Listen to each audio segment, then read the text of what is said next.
Hello and welcome to The Price of Football, the show that looks at the money behind the beautiful game with me, Kevin Day, and Liverpool University's Kieran Maguire. At full disclosure here, dear listeners, we are recording this on Sunday morning before the Price of Football derby. So if any big financial news happens today, it's not going to be in the show. And I am such a big sulker if Palace lose that there may not even be a show on Thursday if that happens, Kieran. So let's hope that we win, Kieran, basically. So you want me to get hold of Graham Potter and say, for the benefit of the country's leading, mainly because it's the only football finance podcast, please put out a Duff team today.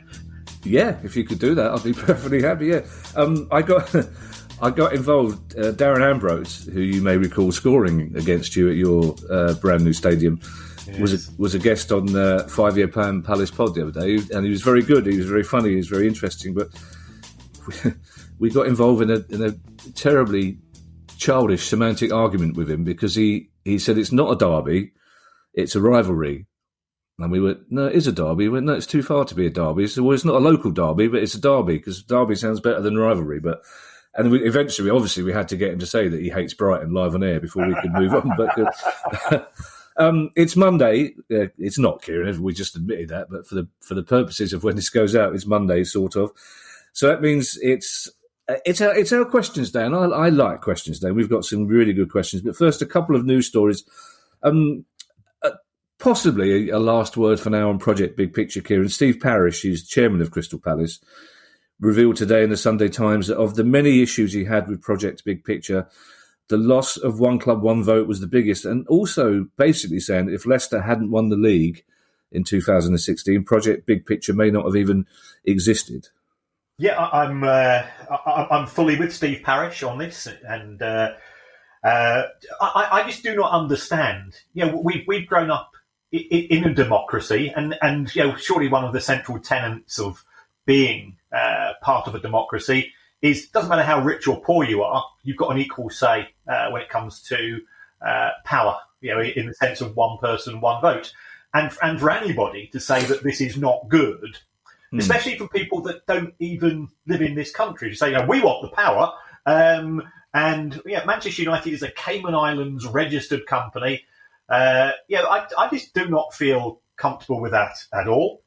Yeah. To say that these people have a better understanding and want more for the football fans than people who've been football fans all their life, it does seem to be a complete inconsistency. And certainly in respect of the Leicester City issue, yeah, that's something we've effectively been banging on about. That the big six clubs in the Premier League have been trying to take a greater share of income, because presently, if you take a look at the average income of the club in the big six, it's around about 3.5 to 4 times that of the revenue of the other 14. And the argument being put forward by John Henry and Joel Glazer is that imbalance isn't big enough. The EFL, Kieran, has rejected the Premier League's rescue package for League One and League Two clubs. And it does seem to me that the Premier League are adamant the Championship won't be getting any help, even if League One and League Two do. Yes, the offer that's been put forward, and I think the Premier League could have been a bit more generous here, I'm honest. It's for £50 million, I think, of which 20 million was grants and 30 million was loans. Now, given that, we've discussed this before, Fulham's parachute payments of £34 million, which aren't going to be paid out now because Fulham got promoted straight back first season. They could have said, well, it's going to be 50 or 60 million pounds, and we've had a change of thought. We're going to throw in 2 Leagues One and Two Fulham's parachute payments as well. I think that would be beneficial. There's a huge argument taking place. The Premier League saying that there are no strings attached. The EFL are putting out that the Premier League wants control over fixtures and this, that, and the other. Nobody knows what's true. Is that sufficient? I think it would certainly go a long way to addressing the issues of clubs in League One and Two, because my understanding is that wages in those two divisions are going to be lower than last season. I read a comment by Joey Barton, who's the manager of Fleetwood, to say their top owner is going to be on half as much. But in terms of the Championship, why should it be excluded? Well, my personal view is that clubs who are in receipt of parachute payments, they should be excluded from the bailout because they're already getting a large amount of money from the Premier League. Those clubs that sold their stadium to the owners, I think they should be excluded as well, because if you've just received 60 or 70 or 80 million pounds from selling your stadium, it seems harsh to expect the likes of Palace and Burnley and Brighton to give you more money. Yeah. So, there seems to be inconsistencies, because 6 months ago I wrote in one of the newspapers that I felt that the Premier League at the time should be helping out, and I got put in my place by Rick Parry, who says he was completely opposed to it because he's opposed to the begging bowl culture. Well, if the EFL is now saying it wants more money, I know I'm not the sharpest tool in the box, but if he's opposed to a begging bowl culture, why is he asking for more money from the Premier League? Yeah, I feel honour bound to point out, Kieran, that you are the sharpest tool in this two-person toolbox. If that's any consolation to you. Yeah, and let's not get into your personal relationship with Rick Parry. The one thing I've not been able to work out with this £50 million, if the Premier League were to give £50 million to Rick Parry, just as it won't be going in his pocket, obviously, but would that be money for the EFL to dispose of as they wish, or would it be, right, here's £50 million, we want that equally distributed among the League One, League Two clubs? Well, the Premier League's perfectly entitled to say this is the money and this is the conditions. So it is clear, and I know Steve Parish has said he's not comfortable about money going to clubs in the Championship, because if we're honest, we've got a league of 6 at the top of the Premier League, and then we've probably got 10 clubs at the bottom of the Premier League who are in direct competition with 14, perhaps 16 clubs in the Championship. Many of the owners in the Championship are far wealthier than owners in the Premier League. So you can see why there's a sense of unease. The present distribution, and I think the present level of parachute payments, isn't right. When I crunch my numbers, but I think we need adult discussions, and what we're getting today, if you've read any of the newspapers, is it's all getting very personal. Yeah. In Italy, Kieran, Serie A has voted in favour of investment from 2 private equity firms, which is interesting because, as we discussed on the last pod, the EFL has done the opposite and turned down investment from a private equity firm. Yes, and private equity investment in sport is becoming far more common. It now exists in Formula One. It exists in the Aviva Premiership as far as rugby is concerned. The Six Nations have just signed up for it.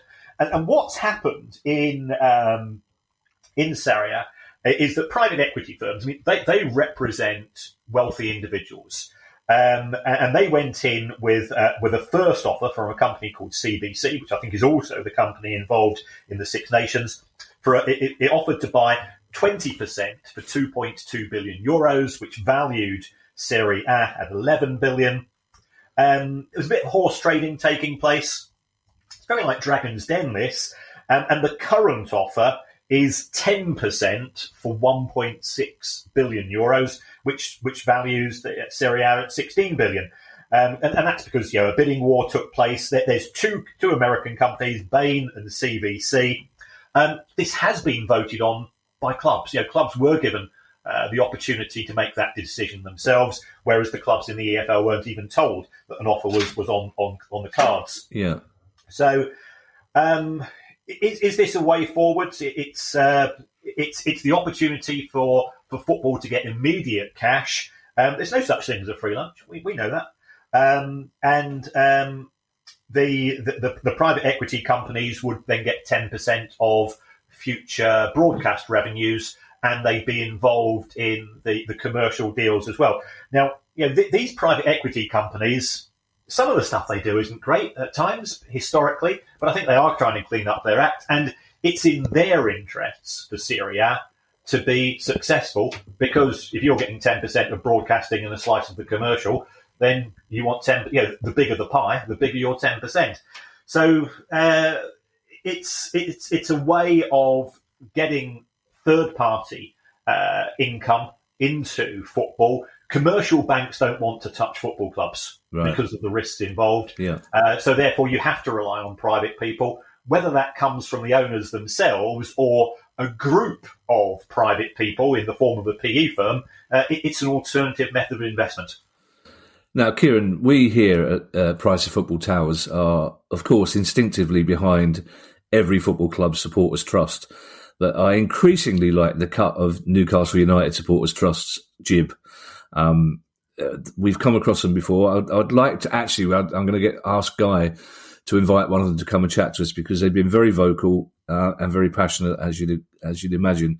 That Newcastle United Supporters Trust has demanded that the club stops taking money from locked out fans. And it does seem that of all the Premier League chairmen, Mike Ashley is the one most reluctant to engage with fans around financial issues at the moment. I agree entirely. The position with regards to Newcastle is, they're a passionate bunch, as we know. We've both been there as away fans, and it's a great, great city to visit on match day as well. Many Newcastle fans have signed up on long-term deals, so the club has had money for some time. Yeah. The club has said it's going to refund monies which are due, because matches didn't take place at the end of last season. Clearly, fans have missed out already this season. But trying to pin the club down as to an actual date when these refunds are going to be made is proving to be impossible. The Newcastle United Fans Trust estimates that the club has around about £7 million of their money sitting in a bank account at present, which is making them pretty irate. And then, of course, we come to the issue of pay-per-view. Now, Newcastle was one of the matches that was chosen for pay-per-view this weekend. So fans have already paid for their season ticket.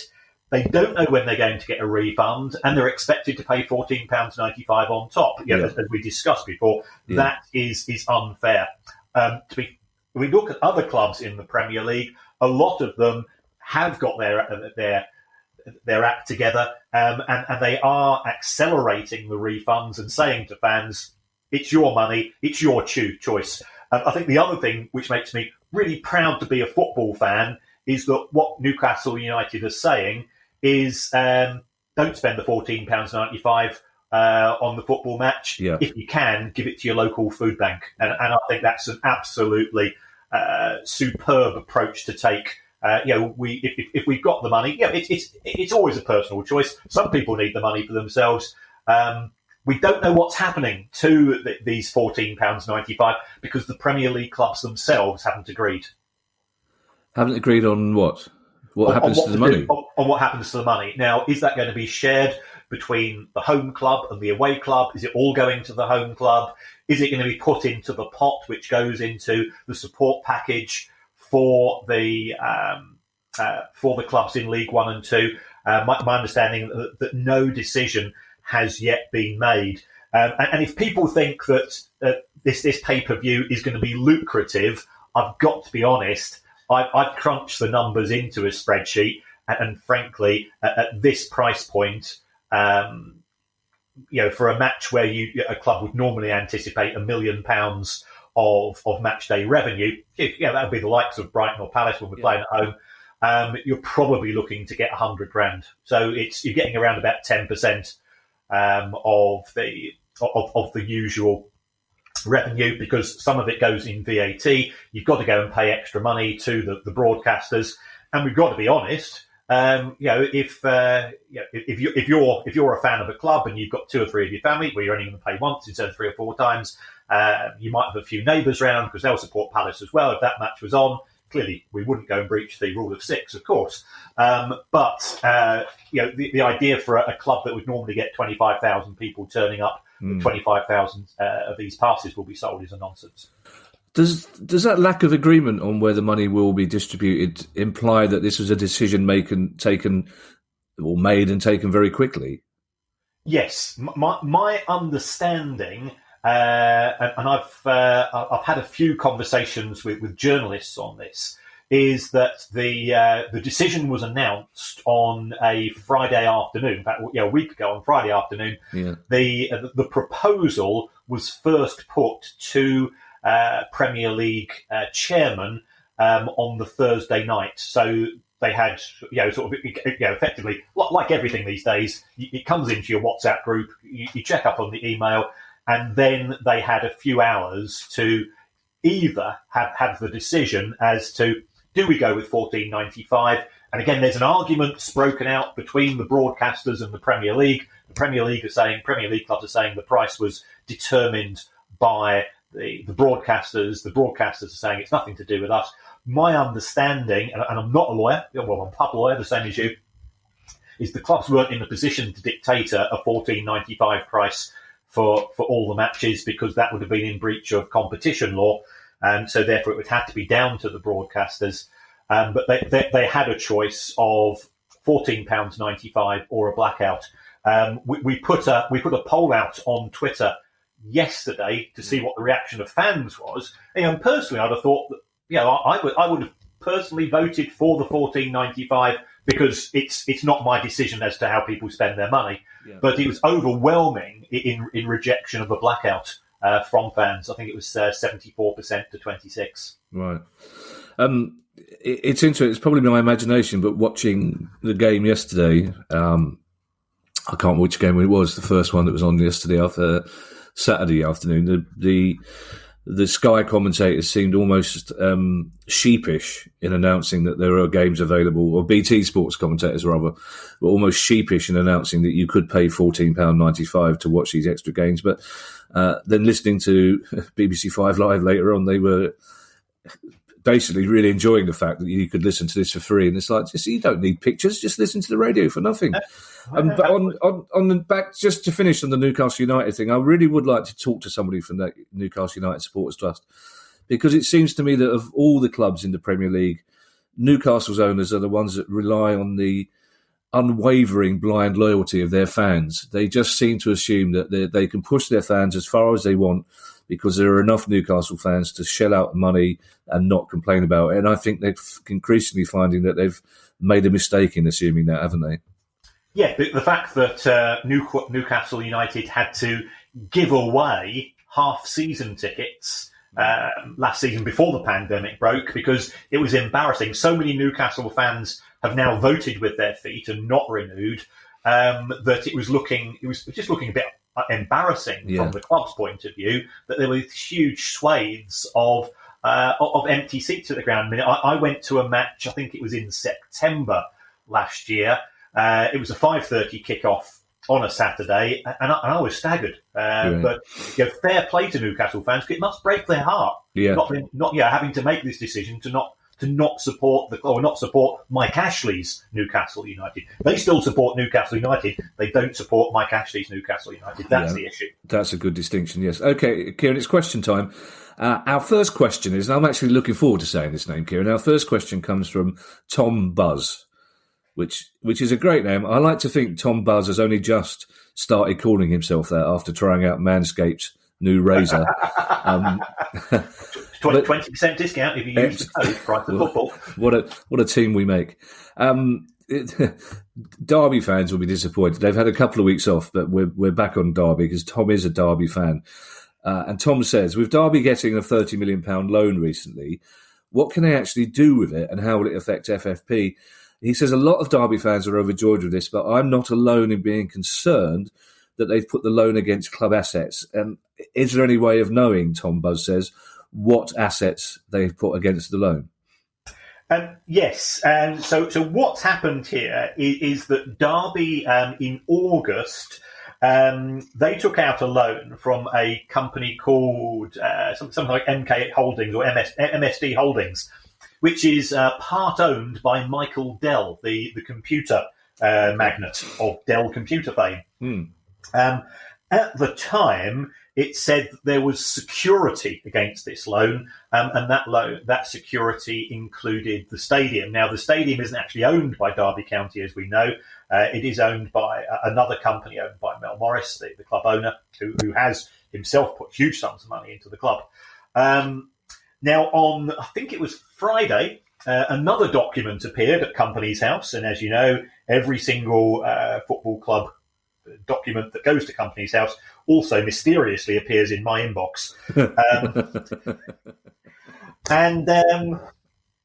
Now the training ground is now being used as security. So I'm getting a bit confused here because the football ground was valued at £80 million. So if it's only a £30 million loan, why do you need to take out extra security on it unless it's an additional loan? So we don't know whether it's an extra loan or whether it's extra security. So we're not being told the amount of the loan. We've not been told the interest rate, although I saw, again, mysterious things ping into my inboxes these days, Kevin. So I've heard, yeah. And for a similar loan, I can't tell you who the lender was, the rate of interest was 9.5%, plus there was a 1.5% organisation fee. So you're effectively paying 11% on loans from lenders. Whether that, I hope Derby have got a better deal than that, but you never know. So what could the money be used for?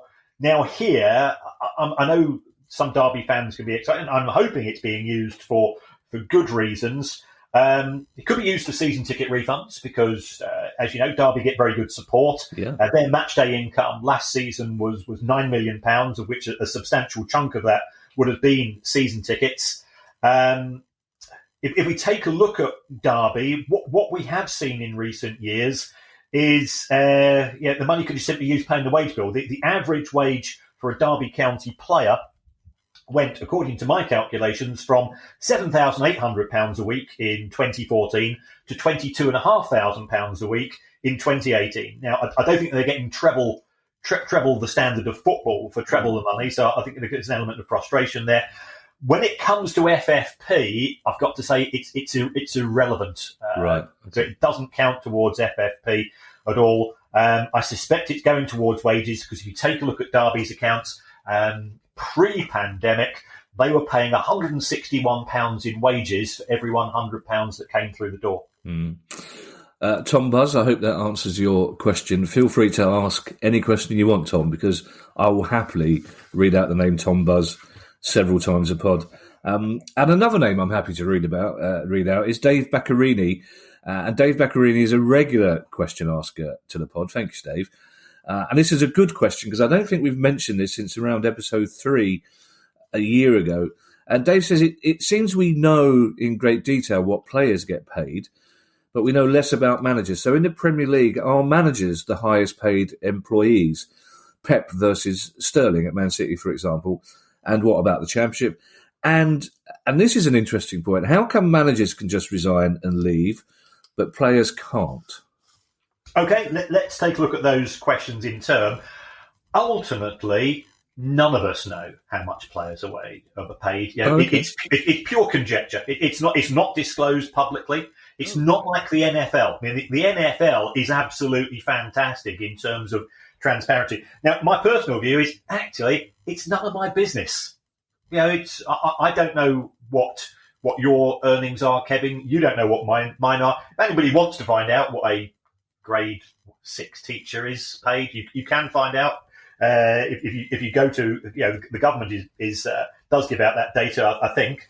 But it's a private matter. But these things, it's a classic case, as Goebbels used to say. If you tell a story enough, people believe it to be the honest truth. Yeah. So we've got a rough idea of what players are paid, but those figures I calculated you on Derby. It's an average based on a model, algorithms and stuff. What you tend to find in most businesses is people in senior management tend to be paid more than people in middle management, who tend to be paid more than people on the shop floor. I think football is different because football is a talent business. You work in show business and you know that some performers will be paid more than some theatre owners because they are deemed to be the talent. But football's unusual because sometimes the manager is seen as being the talent. So in the case of Pep Guardiola, I did some Googling. They estimate he's paid around about £15 million a year, which is broadly the same as the estimates for Raheem Sterling. Right. But it does very much vary from club to club.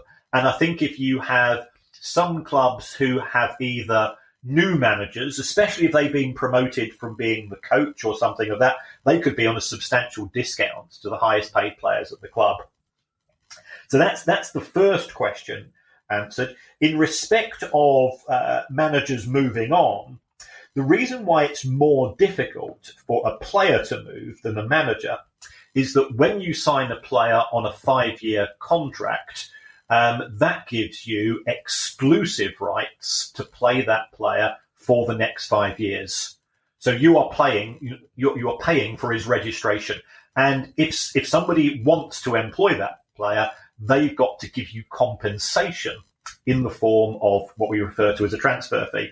So that's why it tends to be easier for players to move on. Having said that, we are now seeing quite a few managers themselves have clauses built into their contract. So if you're a manager, you sign a 3-year contract, what it will say is that if you are approached by another club to take over, then there is a release fee in your contract. So looking at it from a personal point of view, Graham Potter was the manager of Swansea. I think he was 1 year into a 3-year contract. Our club, Brighton, approached Swansea, and Swansea says, well, we're willing for this to go ahead, but you've got to pay the release clause. And that release clause can run into 7 figures. It tends to be much lower than you would see for a football player, simply because if you take a look at clubs in the EFL, for example, the average lifespan, the average tenure of a football manager in the EFL is 374 days. So yeah, they're lasting just over a year each. So giving compensation doesn't actually tend to work because you lose 3 matches and the pitchforks already, aren't they? Yeah. I'm happy to be transparent about my earnings, Kieran, about 10% of what they were in February. Our next question is from Alan Day. And of course, Alan Day asks a good question. With the salary cap being imposed... With the salary cap being imposed upon EFL 1 and 2, will clubs just look to loan deals from clubs in the Premier League and Championships? Would that be a cheaper alternative? And presumably the parent club will pay part of the salary as a way around the cap then, wouldn't they?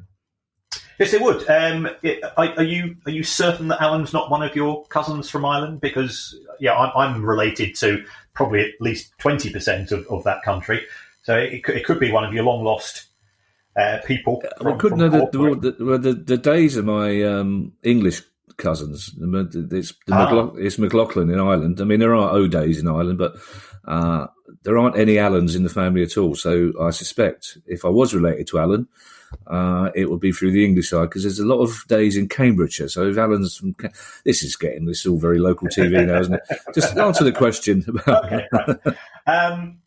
League 1 and League 2, as we know, have gone for salary caps or squad salary caps, 2.5 million and 1.5 million respectively. It would be very attractive for them to now take on loan players from higher up. And remember, one of the items contained within Project Big Picture was to allow Premier League clubs to have up to 4 players on loan at a single club. So this isn't quite the B teams that were being put forward by Manchester City, but it does seem that are we sort of creating incubator clubs in the lower leagues to effectively to give young players normally in the Premier League an opportunity to sort of give themselves a more testing experience because what we have in terms of the under-23 competitions at present is not really representative of what you'd expect at first-team level. Mike Goldberg is an Arsenal exile in Chicago. Mike asks, could the dismantling of Arsenal's European scouting scarf They probably have a scarf, but their scouting staff. Could that have anything to do with laws post-Brexit? I.e., if it's difficult to attract young European talent to the UK, why bother scouting them in the first place? And if only established expensive players are easily imported from Europe, doesn't this favour the wealthy clubs? Let's take a look at this, unravel these two questions. In terms of the redundancies, my gut reaction is, having looked at this in a bit of depth, is that Arsenal's owners. Now, Arsenal are owned by Stan Kroenke. His son is effectively now sort of the person who's in control. It looks as if Arsenal want to move more towards the type of recruitment and scouting model that we've seen at clubs such as Liverpool, Manchester City, Leicester, and so on, which is very much data-driven. As such, the traditional scouting approach has itself, as far as Arsenal are concerned, has had its day. Right. So I suspect that those redundancies would have taken place regardless of anything else. So to try to connect it to Brexit, my gut reaction is not the case. Okay. In terms of the second question, this is something we have discussed on the show before. Brexit will certainly favour the bigger clubs because under the proposals which have been laid down by the government, it's going to be on a tariff basis.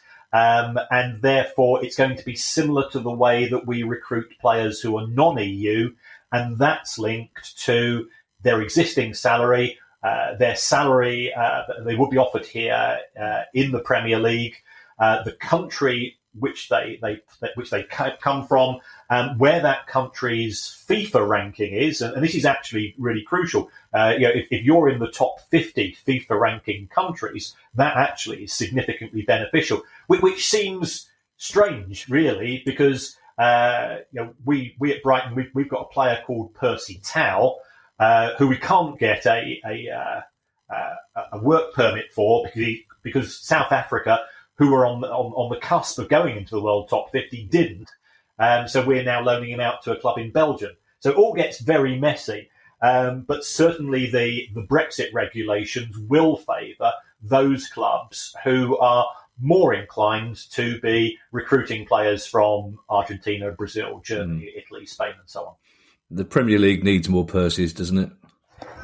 There's a distinct lack of purses in the Premier League. Now, we spoke about Newcastle fans in the news, and now we've got a question from a Newcastle fan, Adam Morris. And Adam makes a really good point, and it's one that one of my West Ham supporting friends will angrily endorse, because it's about the name United. Adam says he's increasingly infuriated that the Red team in Manchester believe they own the right to this name, reinforced by the media referring to them as simply United. Given Liverpool's recent attempts to trademark Liverpool, could Manchester United try and do the same with United? They can try, but they get absolutely nowhere with this because of the existence of Newcastle United, Sheffield United, Leeds United, Scunthorpe United, Southend United. So that element of exclusivity would not apply. They get thrown out immediately. I mean, certainly, if we look at some of the things which have taken place under the Glazer ownership, and I've got some Manchester United friends, because as people may or may not know, I've played for Trafford Cricket Club for 30 years. In terms of this constant reference to the club as United, I heard an interview with Ole Gunnar Solskjaer overnight following their match at Newcastle United, and yes, he was referring to the club as United, and I can understand other fans getting irky about this. It's not an issue, of course, that you have at Palace. No, indeed. I'd be furious if somebody else came along, started calling themselves, Southend Palace. That sounds like a musical, doesn't it? I'm guessing you're a sneaky little off-spinner. Were you a sneaky little off-spinner? No. I was opening bowler, left arm. Really? Drift it in, nip it away. I bet you were a chirper, though, wouldn't you? I bet you appealed for everything, I can guess. I'm far too polite. In fact, we played in a cup final once, the South Lancashire Cup final, and this was many, many years ago. Second over, they had a decent opening batsman. I dropped one short, caught him square between the eyes, so absolutely knocked the guy out. And my team were going cock-a-hoop. I was in tears. Oh. You know, I'm not an aggressive person, you know, but he was. He took a bit of a hammering from that. I was. My problem was I have no aggression. I'm a lover, not a fighter, as you may have gathered, and I can get confirmation of that from Moscow. I once, for a TV show, I once faced Malcolm Marshall in the nets. I wouldn't recommend that again. No. I heard the ball go past me. I didn't see it. Our next question comes from Maximilian Boutte. And Maximilian, if your name is actually Maximilian and Guy left out the I by mistake, I apologise. But just for now, you're Maximilian Boutte. How did the Champions League being played out in Lisbon affect the finances of Benfica and Sporting, whose stadia were used for those quarterfinals, semi-finals and final? Did they make a big profit? They would have made a little bit of money, but not much. UEFA were looking for a city which had two significant football grounds. So Lisbon therefore qualified on that basis. And also they were looking for a city which, from a geographic perspective, was easy to access by plane. So people could come in, and once they were knocked out of the competition, they could get out quite easily. Unfortunately, neither of those clubs would have made a huge sum of money, because normally you can charge a fair hosting fee, but as UEFA are selling tickets for the matches, you know, they more than they recoup that. But in this case, it was actually quite a generous offer made by the clubs. They covered their costs, didn't make much more money. It's a brilliant city, Lisbon. I heartily recommend it. When all this is over, I'm going to treat myself to a weekend in Lisbon. That's what I've been. That's the light at the end of my tunnel. Sitting back at Sellers Park on a weekend in Lisbon. Sean Hubbard has a question you'll like, Kieran, because it's about insurance. So I'm going to go off and make a cup of tea while you answer this. Okay. It's a simple one, and again, it's one of those issues we sort of. In the first few episodes of this pod, we covered some general areas, but without any real specifics, and this was one of them. So I'm happy to revisit it. Sean says, when a player has a career-ending injury, what do they get paid, and does the club receive any money? And do the club and player have separate policies? Right. So I've looked at this one in depth. You might have to leave the tea bag in for some time on this one, Kevin. Whoa, hang on a second. I'm just checking that for euphemism. Okay. All right. Carry on. No teabagging references for me. Guy won't know what that means. It's fine. We're okay. Carry on. The way that it works is as follows. Most clubs are covered by the Premier League overarching policy when it comes to insurance. My understanding is that it's hardly worth having. I think the payer. I think they'll get a sort of money back of somewhere between 250 and 500k in respect of a player. So there is a Premier League policy. Clubs themselves can also take out insurance policies, and that will normally pay a proportion of the contract. But the premiums are pretty high. Yeah. When it comes to the players, again, there is personal insurance that they can take out.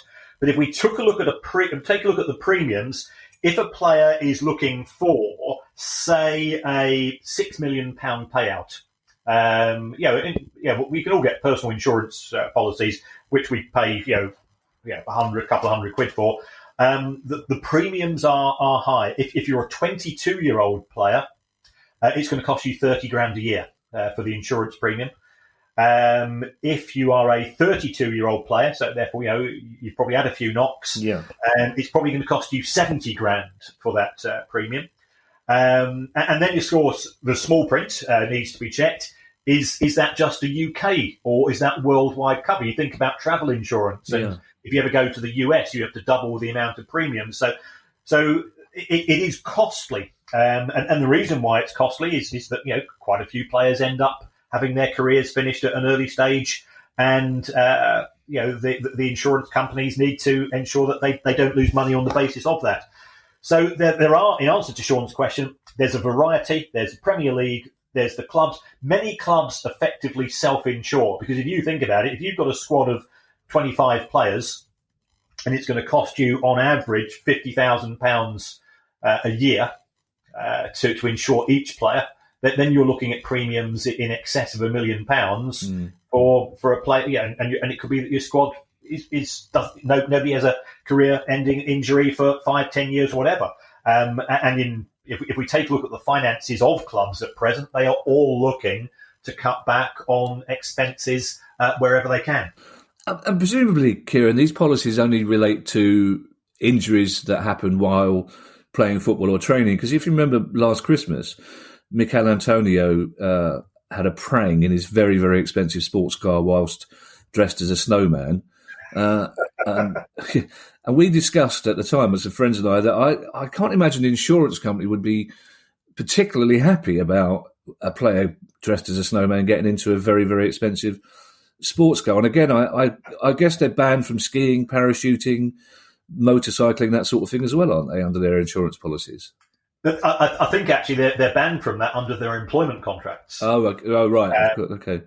So, in terms of things like this would be specifically in relation to their day jobs. Right. So, anything which took place outside the realms of training or playing football is unlikely to be covered. And they'd have to take out separate insurance policies for things of that nature. Right. So if any Premier League player is listening to this wondering why their insurance policy now has a no dressing as a snowman thing, okay.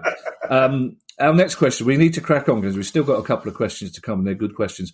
Todd Davis is in LA, and if he hadn't said that, I think I might have guessed that Todd Davis was in LA just from the name, because that's a good name, isn't it? Todd says, in the US, we only hear about players' wages discussed in annual terms, i.e. $10 million per year, for instance. But in world football, wages are discussed in weekly terms. Are footballers literally paid weekly during their contract? Now, Todd, pay attention, because there's a little bit of working class history coming up here, I guess. There is, and it's great to get an inquiry from LA. LA is one of my favourite songs by The Fall, by the way. Oh. But I was not expecting that, but yeah. But the reason why footballers' wages are quoted weekly here in England is due to the fact that when football first turned professional, the players were being recruited from the factories where players, where individuals were paid by the week, and initially footballers themselves were paid weekly. Now, as things have changed, since the 1870s, when football first started professionally, or 1860s, then players are now physically paid on a monthly basis. But if you take a look at sports such as cricket and rugby here in England, and also we were talking earlier about Raheem Sterling and Pep Guardiola. Pep Guardiola is paid £15 million a year. Raheem Sterling is paid £285,000 a week if you read the newspapers. Yeah. This is all to do with just reminding ourselves that footballers are from a working class background. They need to know their place. And because it's not a white collar industry as perceived by so many parties, that this is just it's a slightly insidious way of trying to infer that footballers are in some way inferior to other people because of the way that we describe their wages. So it's a historical anomaly, and it's part of class culture here in the UK, and reinforcing that class culture as well. That would look good written down, because the word inferior has the word infer in it. So that would be a good piece of writing, Kieran. Well done. Callum McFadden has a question for us. Now, Callum is a friend of the show and host of the excellent CFP football podcast. In fact, I shall be a guest on his pod this week, where I shall be discussing my book, Who Are You? 92 Football Clubs and Why You Shouldn't Support Them, freely available in shops and online now. That's my equivalent, Kieran, of you having your book on display every time I see you on the bloody telly. I'm still waiting for your book. I know, and I'm still waiting to see you being interviewed without having a massive copy of your book behind you. And sales of that Brighton tube map must be going through the roof as well. Callum says, we hear a lot about the finances of clubs, but are leagues made to publish their accounts publicly? If so, I'd love to know more about the SPFL accounts. And as with no title sponsor and a lack of overseas broadcasting partners, I'd be interested to know the state of play. Now, the CFP Football Podcast focuses a lot on Scottish football, so for Callum, this is an important question. Okay, I did in fact send Callum a set of our Price of Football top trumps cards this week, because he's been in contact with me as well. All companies are obliged to publish their accounts. So if you go to Companies House, and I have effectively a reminder system. So for all 92 English clubs, all 44, is it 46, 42 Scottish clubs, and the EFL, SPFL, Football Association, Premier League, I get the lot. It must sound like your house must sound like the BBC Radiophonic Workshop. There can't be 30. I know that's an obscure reference. It's the Doctor Who theme tune, if you'd like to know. But there can't be 15 seconds passing in your house without something pinging or another. Do you miss the microwave because you just think, I've had a message on the phone. Oh, something's burning. Yeah, it's become a bit extreme. I now get around about 1,200 emails a week on football finance. Okay. And the poor old Baroness, there'll be me in bed sort of rummaging through them, and she's being abandoned. I'm saying, oh God, do this. I'm saying nothing. The word rummage is going to stay uninvestigated. Carry on. In respect of the SPFL, the role of the SPFL is to work effectively as a collection agency on behalf of the club. So the Neil Doncaster, who's been a guest on the show, he and his team, they are responsible for negotiating TV deals, for negotiating with sponsors and things of that nature. They collect that money in. They then subtract the admin costs, and the rest is distributed to football clubs themselves within Scotland. Now, last year in 2019, the amount collected was slightly down. This was actually more due to the fact that there were less money coming in from UEFA solidarity payments. Overall costs, I think, was slightly up due to they had to write off some bad debts. But even so, the admin costs added together were around about 2.4 million out of 36 million pounds that the SPFL generated. To give you some context with regards to that, the Premier League's central and admin costs, instead of 2.4 million at the SPFL, were 280 million pounds. Holy mother! Wow, is that a similar proportion though, percentage-wise? It probably is, yeah, because the Premier League TV deal is worth around about £3 billion a year. So it's okay. Callum, I hope that answers your question.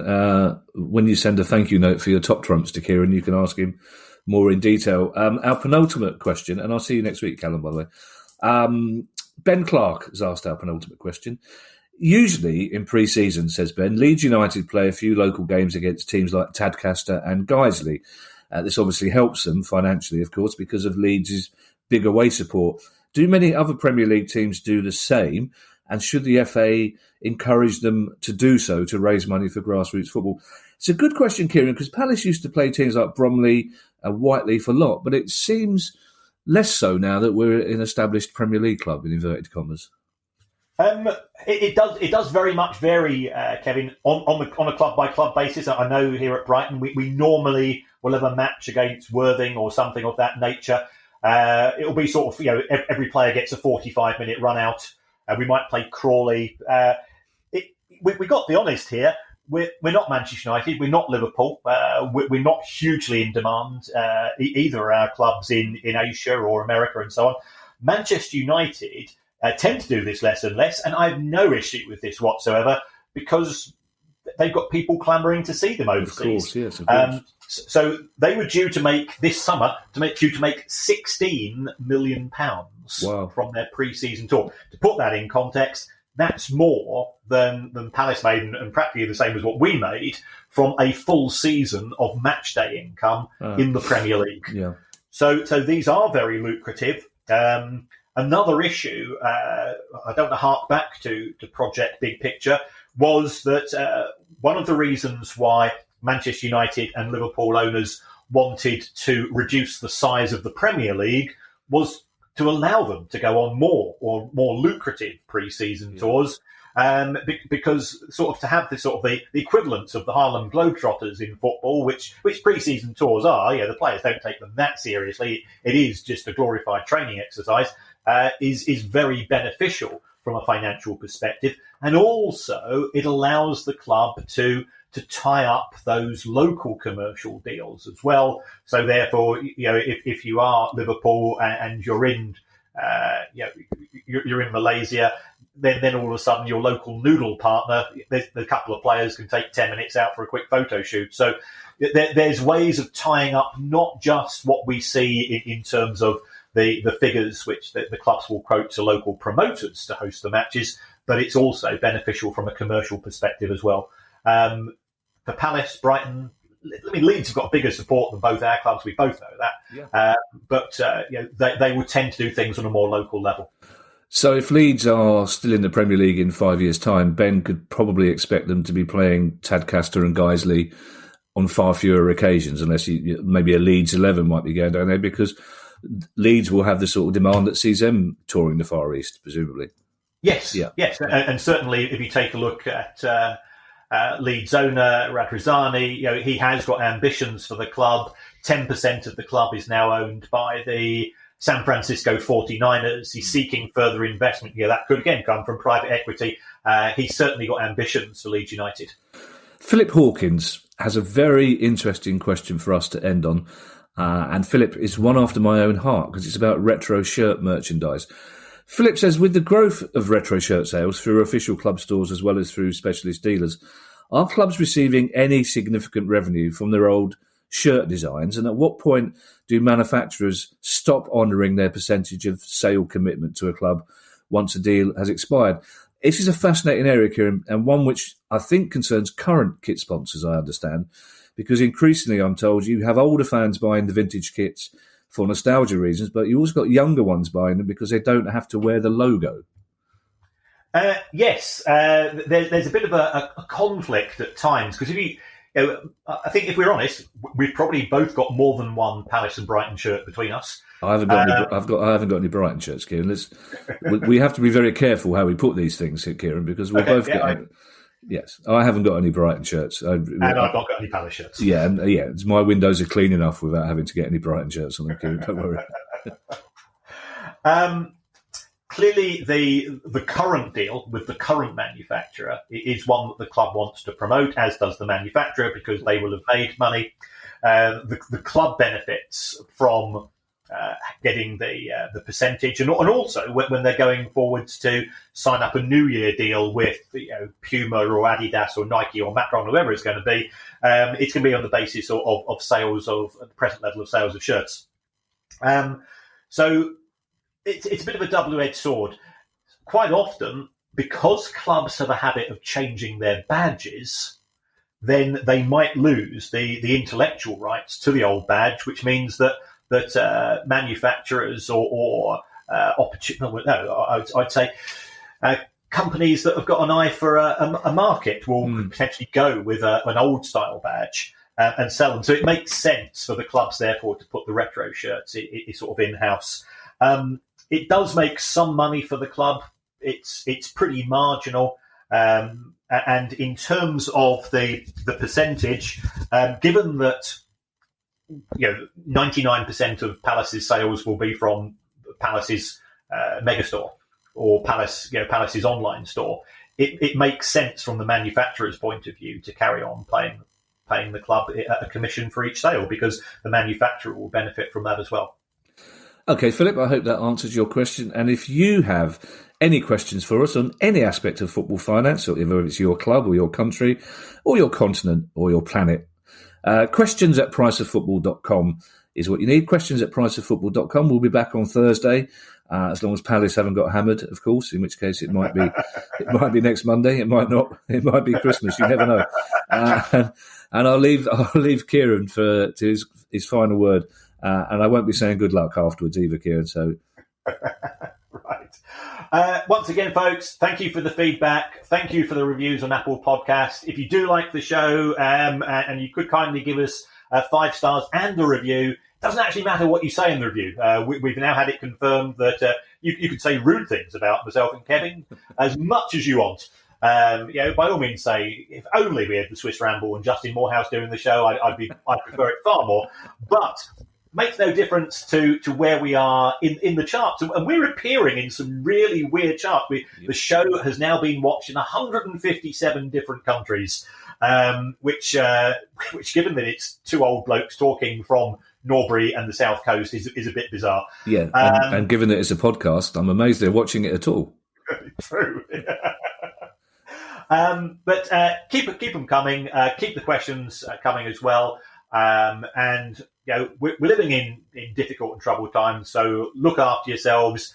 Phone people who you've not spoken to for a while. Let's keep in touch with each other. Let's be good. Try to be as good as Newcastle United supporters trust and their food bank commitments and things of that nature. And above all, look after yourselves, and we will see and speak to you soon. Possibly. The price of football.